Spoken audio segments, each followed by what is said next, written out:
Oke, Assalamualaikum warahmatullahi wabarakatuh. Selamat berjumpa di perkuliahan pada semester kali ini untuk mata kuliah menulis ilmiah bersama saya Syarifuddin Yunus. Perlu diketahui kuliah kita berlangsung secara daring di masa COVID-19 ini. Dan untuk mata kuliah menulis ilmiah ini seharga 3 SKS, saya akan menyampaikan materi yang pertama dan kedua untuk pertemuan kedua sekaligus target pembelajaran kita selama semester ini di dalam mata kuliah menulis ilmiah. Untuk mohon diperhatikan bersama-sama. Baik, yang pertama saya ingin mengatakan tentang mekanisme perkuliahan daring. Dari mata kuliah menulis ilmiah adalah kita akan selenggarakan kuliah ini dilakukan setiap hari Senin sesuai dengan jadwal di pukul 18.30 sampai dengan pukul 20. Kemudian format kuliahnya adalah saya menggunakan dua. Satu menggunakan Google Classroom itu untuk penyampaian materi dan penugasan.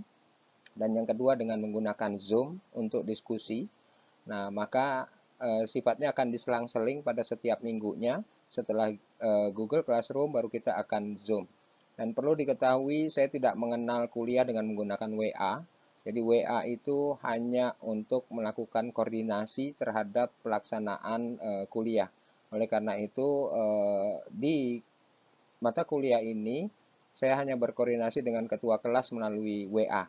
Ya, itu untuk diperhatikan. Jadi saya tidak membentuk grup untuk WA ataupun Telegram supaya diketahui oleh sama-sama.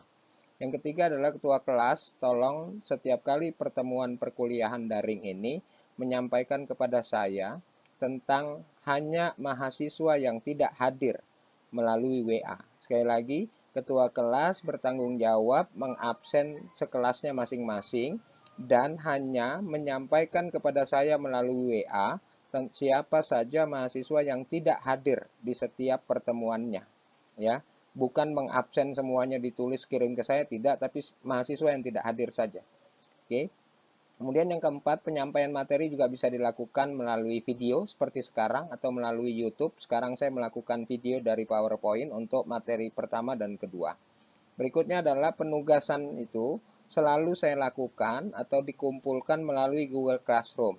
Jadi setiap kali ada penugasan ataupun apapun itu nanti di lewat Google Classroom. Saya tidak akan menyampaikan lewat apa-apa, jadi tolong selalu dicek Google Classroom-nya selama satu semester ini. Ya, kemudian juga target perkuliahan kita di semester ini adalah menerbitkan buku karya ilmiah atau tulisan ilmiah para mahasiswa untuk dua kelas ini yang sedang kuliah dengan saya. Kan tetapi topiknya belum saya tentukan, mungkin sekitar COVID, mungkin sekitar pembelajaran daring dan sebagainya. Tapi nanti saya akan sampaikan itu melalui perkuliahan selanjutnya. Jadi untuk itu mohon kerjasamanya kepada seluruh mahasiswa akan hal ini supaya perkuliahan daring kita berlangsung secara efektif. Baik, saya akan masuk pada materi yang pertama berkaitan dengan menulis ilmiah, ya. Jadi menulis ilmiah harus diketahui sebagai sebuah aktivitas, ya, yang di dalam kegiatan ilmiah, menulis ilmiah, ya, aktivitas menulis yang berkaitan dengan aspek keilmiahan untuk pengembangan keilmuan atau pengetahuan. Jadi di situ ada dua kata kunci kata menulis sebagai sebuah perbuatan dalam menuangkan ide dan gagasan secara tertulis. Yang kedua adalah ilmiah. Ilmiah itu adalah sesuatu yang dapat diterima oleh akal sehat, oleh logika. Berarti kalau dia tidak bisa diterima oleh logika itu termasuk non ilmiah. Dalam dunia bahasa dan sastra seringkali disebut yang non ilmiah itu fiksi, kemudian lawannya adalah non fiksi. Jadi ilmiah lawannya adalah non ilmiah. Nah, perlu diketahui dalam aktivitas menulis ilmiah yang patut pertama sekali adalah diketahui oleh kita semua syarat keilmiahan sebuah tulisan. Kalau kita membaca sebuah berita di koran atau kita bisa mengikuti di media televisi, karena media televisi juga bisa jadi itu kontennya konten ilmiah, tetapi kita harus cerna itu sebagai sebuah syarat keilmiahan sebuah tulisan. Bisa juga di berupa buku atau juga bisa di opini misalnya. Jadi syarat keilmiahan itu ada tiga. Yang pertama adalah dia harus bersifat faktual. Apa artinya faktual? Faktual itu adalah sesuatu fakta yang terjadi. Fakta yang terjadi bisa didukung oleh sebuah data. Bisa juga peristiwa yang sedang terjadi. Kita ambil misalnya pada hari ini, ya, kita bisa mengetahui di suasana COVID ini banyak misalnya tenaga kesehatan atau tenaga medis, dokter yang meninggal dunia akibat COVID-19. Itu adalah fakta yang terjadi, ya. Jadi itu faktual. Yang kedua bersifat logis, artinya bisa diterima dengan akal sehat. Artinya bisa masuk akal, menggunakan logika berpikir. Itulah yang disebut dengan sifat keilmiahan, logis. Yang ketiga, itu harus sistematis. Apa artinya sistematis? Sistematis itu adalah dibangun dari sebuah kerangka berpikir yang sifatnya bisa sebab akibat, yang sifatnya bisa struktural. Artinya adalah, saya ambil contoh, misalnya skripsi. Itu sebuah karya ilmiah. Karena itu skripsi harus dibangun secara sistematis. Tidak mungkin skripsi dibangun dari bab 2 dulu, dari bab 3 dulu. Skripsi harus bangun dulu dari sebuah masalah.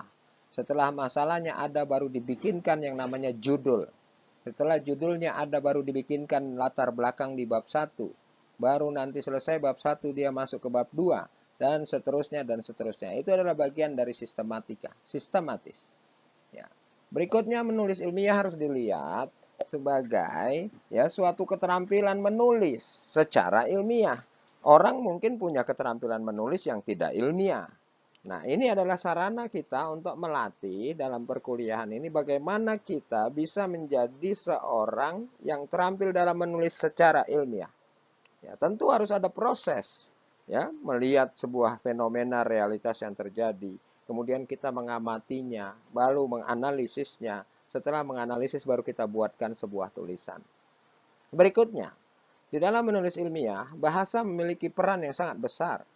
Oleh karena itu, harus dilihat dalam menulis ilmiah, bahasa adalah alat komunikasi yang merupakan satu kesatuan, bukan hal yang terpisah-pisah.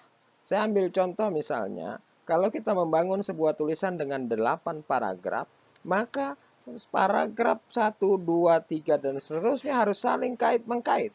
Harus saling berhubungan, bukan menjadi sesuatu yang terpisah. Oleh karena itu, ini sesuai dengan syarat sistematika.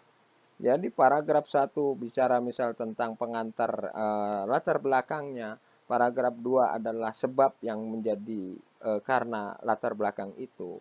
Yang ketiga adalah misalnya dampaknya.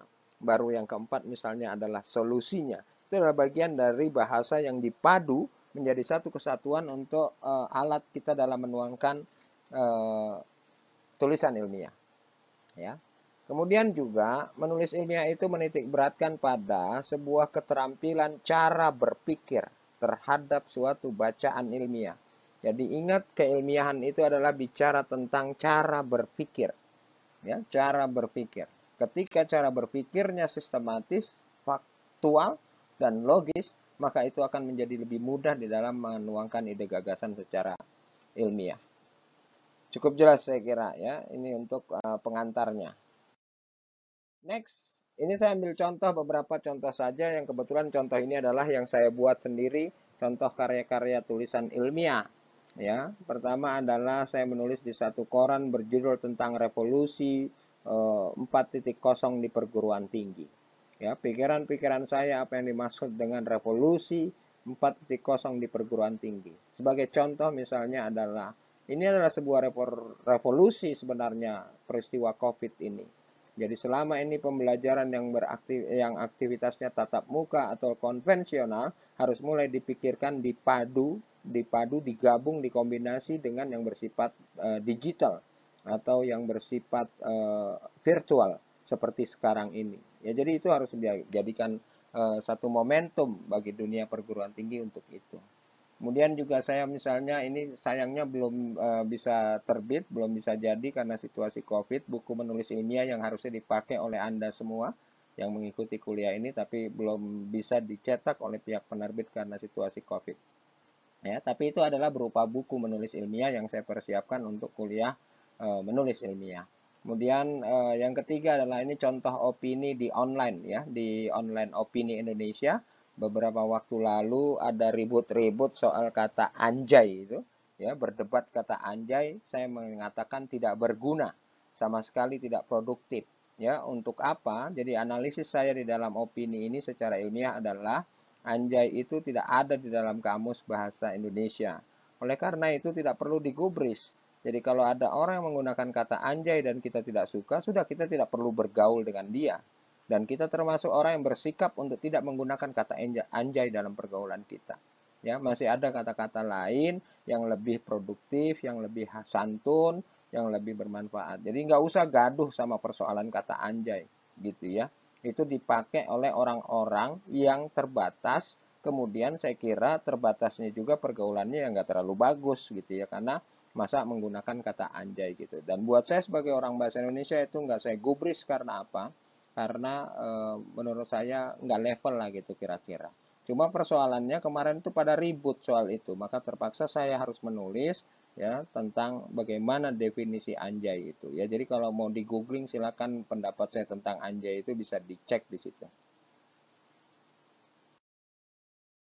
Berikutnya menulis ilmiah adalah keterampilan komunikasi, ya, yang tertulis yang disajikan secara logis dan sistematis yang berisi tentang ya dua hal, ada pengetahuan, ada pengalaman secara objektif. Jadi kita harus melihat bahwa setiap karya ilmiah baik berupa buku, ya, tulisan di koran, di online misalnya, itu adalah bagian dari sebuah keterampilan komunikasi secara tertulis, bukan lisan. Ya, tapi cara menyajikannya harus berdasar ke logika, logis, kedua harus berdasarkan struktur yang sistematis. Tentang apa yang disajikan, tentang pengetahuan yang kita miliki, tentang pengalaman yang kita pernah lakukan. Jadi nggak usah menulis yang jauh-jauh tentang mimpi, jangan ya. Tapi menulislah dalam ilmiah itu tentang pengetahuan, tentang pengalaman yang kita pernah alami sendiri gitu ya. Tentu harus dilakukan secara objektif. Ya, seperti Anda misalnya belajar kuliah di masa Covid. Covid ini besok kalau sudah selesai belum tentu 100 tahun lagi ada lagi. Ya, atau kalaupun ada lagi 100 tahun belum tentu ada masih kita, saya, Anda masih ada, belum tentu kan? Nah, ini bagian dari pengalaman yang perlu dituangkan bagaimana orang kuliah di dalam situasi yang COVID ini. Mentalitasnya seperti apa, sikapnya harus seperti apa, kemudian behaviornya atau perilakunya seperti apa. Ya, berikutnya, menulis ilmiah juga sebagai bentuk penyampaian pikiran secara tertulis, ya, dan resmi dan teratur tentang suatu topik untuk mencapai tujuan tertentu. Nah, ingat di dalam prinsip penulisan ataupun komunikasi selalu saya mengatakan ada 3 hal penting yang harus diperhatikan. Satu, pada saat kita menulis atau kita berkomunikasi pasti ada sumbernya. Kedua, ada pesan apa yang mau kita sampaikan. Yang ketiga, untuk tujuan apa kita melakukan penulisan itu atau berkomunikasi itu. Jadi ini penting diperhatikan untuk mencapai tujuan tertentu. Berikutnya adalah soal bacaan ilmiah, ya, bagian dari menulis ilmiah juga, memuat ciri-ciri antara lain satu harus berorientasi pada komunikasi. Artinya ada pesan yang mau disampaikan dari pihak kita sebagai penulis kepada orang lain sebagai pembacanya. Kemudian juga harus ada memiliki pesan, kemudian juga bermuatan kognitif, ya. Kemudian juga sebagai bagian untuk membentuk sikap, attitude. Dan yang terakhir adalah mengundang perilaku orang dari apa yang kita tulis itu. Ya, ada sebuah ajakan dari tulisan itu. Ya, tentu harusnya sifatnya bersifat solutif, ya, menjadi jalan keluar, bukan nama-nambahin masalah. Menulis ilmiah adalah rentetan kalimat yang menghubungkan preposisi yang satu dengan proposisi yang lain, yang saling berkaitan dan membentuk satu kesatuan. Ini diatur dalam tata bahasa baku bahasa Indonesia. Tapi intinya adalah, inti dari sini adalah bahwa setiap pikiran kita itu bisa dituangkan ke dalam kalimat demi kalimat. Nah, kalimat demi kalimat ini harus dirangkaikan menjadi sebuah paragraf. Nah, ini semua, berapapun jumlah paragraf yang kita hasilkan, itu adalah bagian dari sebut proses menulis ilmiah. Berikutnya, tulisan ilmiah juga harus memuat dialog antara penulis dan pembaca. Menulis ilmiah menghendaki pemahaman dan penafsiran yang sama antara terhadap isi bacaan. Jadi pemahaman dan tafsir itu ya harus sama terhadap sebuah isi bacaan. Tidak boleh berbeda. Saya ambil contoh misalnya Ahmad ke sekolah pagi-pagi hari ini. Ya, coba kita jelaskan itu tafsiran kita kepada kalimat tersebut apa. Ahmad ke sekolah pagi-pagi hari ini. Ya, itu apa yang dimaksud? Apakah karena dia berangkatnya kepagian berarti di jam 5? Ya, atau dia sebelumnya agak siangan tapi yang hari ini doang dia kepagian, pagi-pagi. Nah, ini juga bagian dari sebuah pemahaman dan tafsir yang nanti harus dipertimbangkan secara ilmiah. Oke. Nah, berikutnya adalah jenis-jenis tulisan ilmiah. Saya memperkenalkan kepada Anda semua. Yang pertama ada yang disebut dengan artikel atau kolom. Itu seperti yang tadi saya tulis di koran. Itu berupa sebuah tulisan lepas berisi opini seseorang yang mengupas tuntas suatu masalah yang bersifat aktual atau kontroversial yang bertujuan untuk memberitahu, mempengaruhi atau menghibur pembaca melalui media massa. Ya. Yang lain yang kedua ada yang disebut dengan makalah. Makalah itu berupa karangan ilmiah yang berisi pokok pikiran tentang topik tertentu yang disajikan dalam perspektif ilmiah dan sistematika ilmiah. Ya. Yang ketiga berupa esai, ulasan topik tertentu secara panjang lebar yang disajikan secara ilmiah untuk mempengaruhi pembaca yang disampaikan melalui media massa atau jurnal ilmiah. Ya, ada kemungkinan nanti kita akan membuat tulisan berupa esai ini ya di dalam target perkuliahan kita untuk diterbitkan jadi buku. Jadi setiap mahasiswa akan membuat esai itu. Berikutnya ada berita. Apa saja yang ingin dan perlu diketahui oleh masyarakat yang berdasarkan fakta dan data itu disebut dengan berita. Termasuk tulisan ini ya. Skripsi misalnya seperti Anda di S1, itu harus membuat sebuah karangan ilmiah yang disusun secara sistematis dan logis sebagai hasil pengamatan atau laporan penelitian tentang topik tertentu. Kemudian juga ada tajuk. Kalau kita di media cetak misalnya ada berupa tajuk atau editorial, itu adalah sebuah opini tertulis yang berisi pendapat atau sikap resmi suatu media terhadap persoalan yang sedang aktual, fenomenal, atau kontroversial yang berkembang di masyarakat.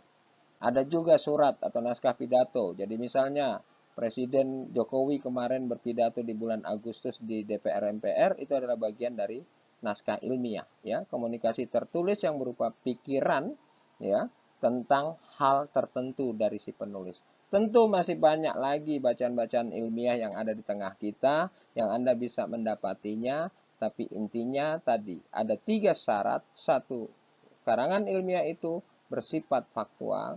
Kedua itu logis. Dan yang ketiga itu sistematis. Nah, berikutnya adalah menulis ilmiah dari segi penyajian. Jadi bisa kita kenal ada istilah deskripsi ya atau berupa pelukisan. Ada juga narasi itu berupa kisahan atau cerita. Ada juga berupa eksposisi atau paparan, argumentasi atau bahasan, dan ada persuasi berupa ajakan. Secara prinsip, topik apapun bisa disajikan ke dalam jenis-jenis penyajian seperti ini. Mau ke deskripsi, narasi, eksposisi, argumentasi, persuasi. Itu bersifat mana suka, tergantung Anda mau tulis dalam gaya yang seperti apa. Tapi ini batasannya ada 5 tadi, deskripsi, narasi, eksposisi, argumentasi, dan persuasi. Berikutnya menulis ilmiah juga sebagai sebuah komposisi. Ya, apa itu komposisi? Komposisi itu adalah bentuk pengungkapan gagasan ya berupa gubahan yang tercermin dalam susunan kalimat dan mencerminkan gagasan yang padu. Koherensi dan kohesi. Bacaan ilmiah itu menjadi komposisi yang baik apabila memenuhi syarat 2. Satu, ada kepaduan namanya koherensi, dan kedua ada keterkaitan yaitu kohesi. Maka disebutlah sebagai menulis ilmiah sehingga semestinya tidak hanya baik dalam penyajian dan pengembangannya, tapi juga memudahkan pembaca dalam memahami karya ilmiah yang kita tuliskan. Oke, indikator teks ilmiah ini ada beberapa, memiliki aturan yang baku dan logis, harus tepat sasaran, disusun secara sistematis dan tidak fiksi atau khayalan. Ya. Nah, ada 2 indikator teks itu indikator teks ilmiah. Dan sekarang indikator non teks ilmiah adalah dia memiliki judul. Jadi judul itu ada di tulisan ilmiah tapi bukan teks, ya, non teks yang kan disebut, memiliki judul. Atau buku ilmiah itu dengan sampul, ada cover dan sebagainya, itu juga non teks, ya. Nah, konvensi teks dalam naskah ilmiah itu ada 3, ya. Satu, memiliki tingkat formalitas yang berbeda, ya. Formalitas yang tinggi Jadi kalau naskah pidato misalnya yang dari presiden mau dibagikan kepada anggota DPR itu formalitasnya tinggi. Ya, tapi kalau kita menulis di koran misalnya seperti saya, gayanya gaya koran, gaya buat koran saja atau buat online, ya saya nggak usah terlalu tinggi-tinggi lah, supaya orang bisa lebih memahami. Juga memenuhi syarat lahiriah. Ya, lahiriah yang paling utama di dalam menulis ilmiah itu paling tidak dibagi 3 bagian. Ada pendahuluan, ada isi, ada penutup. Kemudian memenuhi syarat isi, yaitu ada 2, 1 ada bahasa yang digunakannya, dan kedua ada isinya.